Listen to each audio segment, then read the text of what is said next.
Les drôles trolls. Avec Jean-Denis Scott.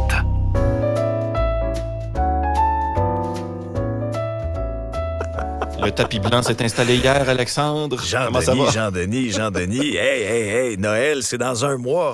Wow! Oui, je sais. Écoute, c'est le magasinage aussi qui va commencer bientôt. C'est pour ça que la neige nous rappelle ça. Ça m'a mis dans un mood festif, tout ça. Alors, j'ai deux suggestions cadeaux, étant donné que la période des achats est imminente. Tout d'abord, je voudrais offrir au maire de Québec, Bruno Marchand, les DVD de la série Plan B. Qui ont été sortis juste pour lui. Hein. Alors, remarque que lui, ce qui lui aurait peut-être plus aidé, c'est la série Plan C. Pour les amateurs de littérature, maintenant, le tout dernier livre en 2 tomes, écrit par François Legault, qui s'appelle « Comment perdre Québec pour les nuls ». Hein. Tome 1, c'est le 3e lien, puis tome 2, c'est le tramway. Mais pauvre Bruno Marchand, quand même, qui disait ne pas penser s'en aller à un dîner de con. Finalement, on sait ce qui est arrivé. Legault qui lui a dit non pour son tramway, non pour le plan B. Finalement, c'était un dîner non. C'était un dîner non, ce qui est arrivé avant-hier et hier, de toute évidence. Évidemment, Bruno Marchand est pas très heureux. Il travaille là-dessus avec le provincial depuis je sais pas combien de temps. Puis là, Legault retire ses billes. Un peu comme la situation suivante que pas mal tout le monde a déjà vécu dans son enfance. Bon, moi, je joue plus. Ben là, pourquoi t'as été à PlayStation? Je t'ai tanné. Ben oui, mais t'es chez moi, c'est ma PlayStation. Bon, c'est quoi ton point, là? C'est encore plus insultant quand l'autre éteint notre PlayStation. D'ailleurs, quel gouvernement de revirement? Dans le même 6 mois, il y a le gouvernement qui a fait des 180 majeurs à 4 reprises dans 3 dossiers très importants. D'abord, dossier peut-être moins connu, nouvel hôpital à Gatineau où la CAQ avait confirmé un emplacement pour le nouvel établissement pour ensuite 100% revenir sur sa décision. Ensuite, 3e lien, revirement total sur le projet, l'arme de Drainville à l'appui. Revirement total ensuite après l'élection partielle dans Jean Talon. Et changement de cap total dans le dossier du tramway qui est finalement devenu le tram non.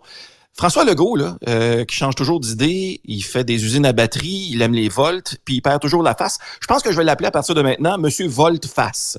Monsieur Volte-Face sera son nouveau surnom à partir de maintenant. Évidemment, l'autre dossier qui retient l'attention, Alexandre, c'est la montée de violence chez nous en relation avec le conflit israélo-palestinien. Très inquiétant aussi, ces escarmouches à l'Université Concordia, des coups de feu sur 2 écoles juives à Montréal. On s'ennuie-tu de l'époque où la plus grande menace contre nos jeunes dans les écoles, c'était le jeu de la virgule puis l'heure du compte-drague? On est loin de cette réalité-là de l'été dernier, n'est-ce pas? Les temps ont changé depuis quelques semaines. Ailleurs dans le monde, nouvelle tout aussi sérieuse, attention, on apprenait récemment que Taylor Swift est officiellement devenue milliardaire. Taylor Swift, qui, on le rappelle, sort avec le footballeur Travis Kelce.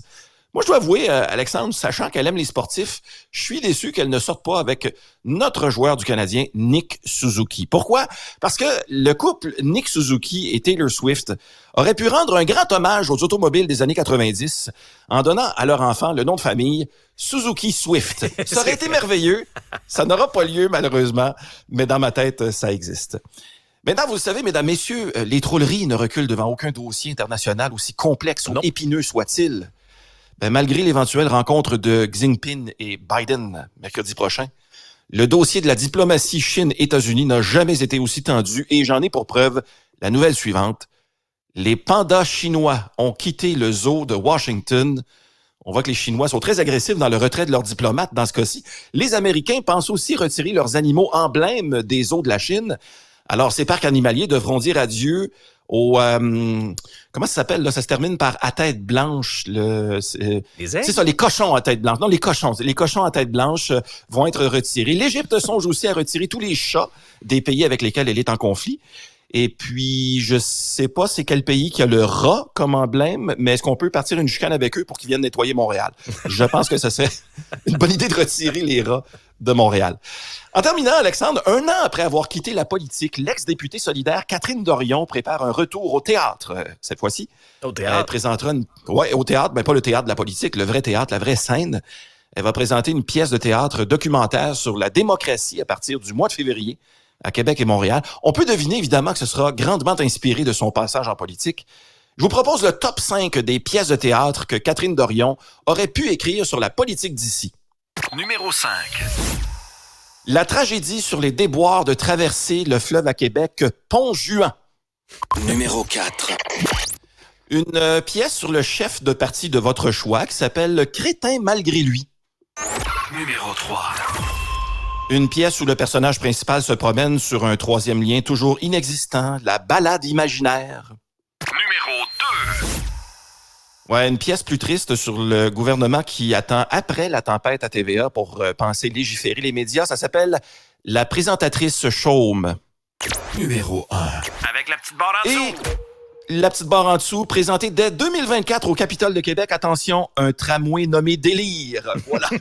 Oui, on n'oublie pas le coton ouaté aussi comme costume de scène. On se souviendra, ça avait Tout à été fait. marquant, ça, lors de son passage en pause. Exactement. Merci, Tout à Jean-Denis. fait raison, oui. Bye. On est là pour aider. Bye.